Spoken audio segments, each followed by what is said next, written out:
confiava muito sempre no meu livro, nesse meu livro, Cidade Livre, mas a gente nunca pode ter certeza. Há sempre um elemento muito aleatório, eu acho, nessa concessão de prêmios. Então não tinha, realmente. Com certeza eu não podia.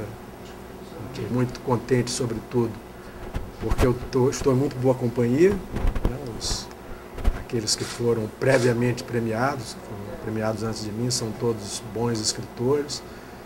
E também contente com a minha concorrência imediata, porque eu acho também que os 10 que concorriam, os 10 finalistas, são todos excelentes escritores e excelentes livros. Eu li vários dos livros dos finalistas, havia lido antes até de eles serem finalistas. E no tempo que Brasília representa esse ideal de modernidade, por outro lado, eu acho que nós podemos já ter também uma visão crítica sobre esse projeto.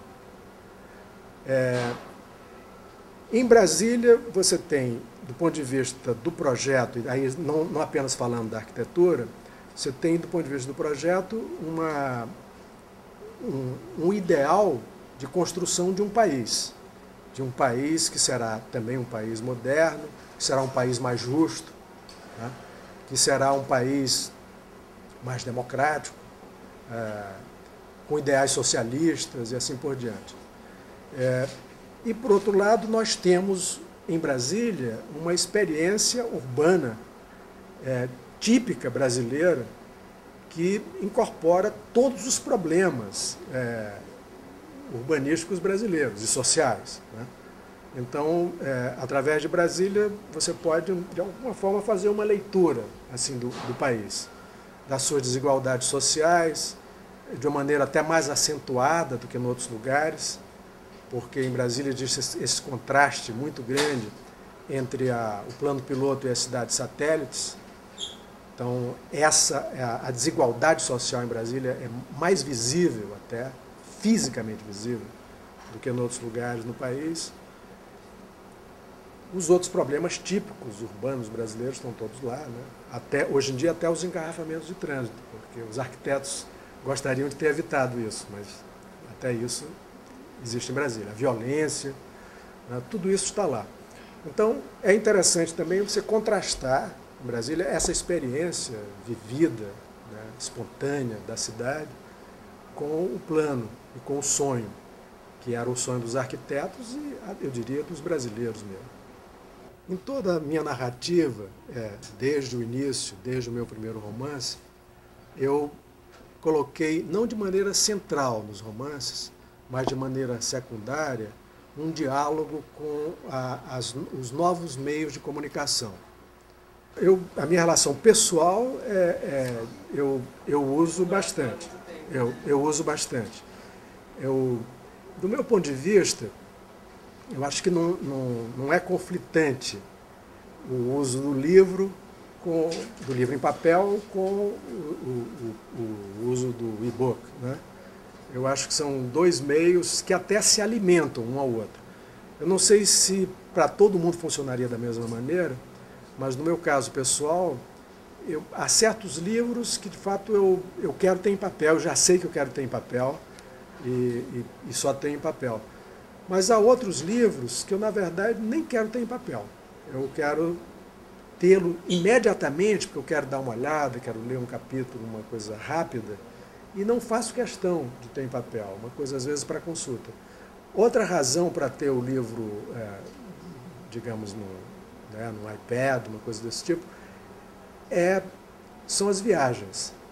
Eu antigamente viajava com uma sacola de livros grande, muito pesada, e hoje em dia eu evito.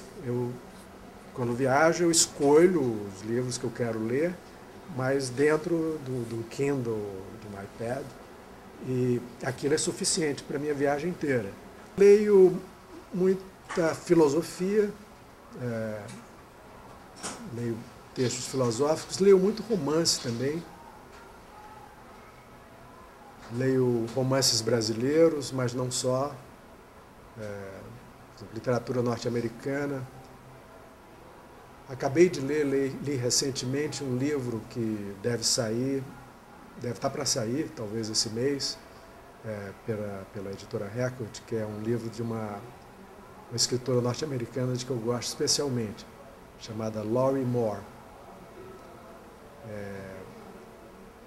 Um Portão na Escada, acho que esse deve ser o título em português. Eu recomendo vivamente.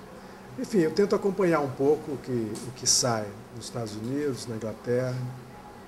Pretendo fazer isso com a literatura espanhola, que eu conheço um pouco, mas vou tentar acompanhar o que está saindo no momento. E procuro acompanhar o que sai no Brasil também.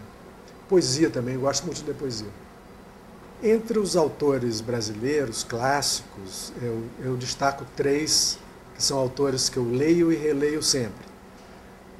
Machado de Assis, né, sobretudo os seus romances da fase madura, todos os 5, são leituras enfim, constantes para mim.